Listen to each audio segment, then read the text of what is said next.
Dos números, un mensaje claro.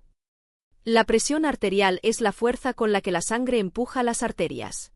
El primer número mide cuando el corazón late, el segundo cuando descansa.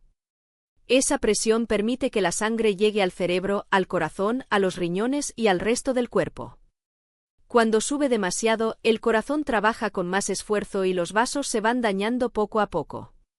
A menudo no da avisos, la hipertensión puede ser silenciosa. Por eso, si se mantiene en 140/90 mmHg o más, conviene tomarla en serio aunque te sientas bien. Muchas personas no notan nada, así que medirla con regularidad es la mejor forma de detectarla a tiempo. Cuando baja demasiado, ocurre lo contrario. Puede no llegar suficiente sangre y oxígeno a los órganos. Entonces aparecen mareo, debilidad, náuseas, piel fría, palidez o incluso desmayo. Si la bajada es brusca, por ejemplo al levantarte rápido, el cerebro lo nota enseguida. Ni la presión alta ni la baja deben ignorarse si se repiten. Una sola medida no define un diagnóstico.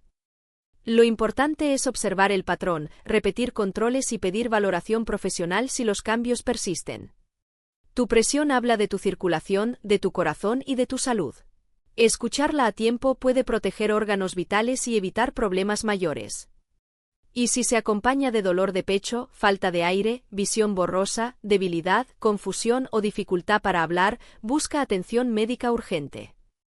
Y si una lectura sale rara una vez, no te alarmes, lo importante es repetir y confirmar con ayuda profesional.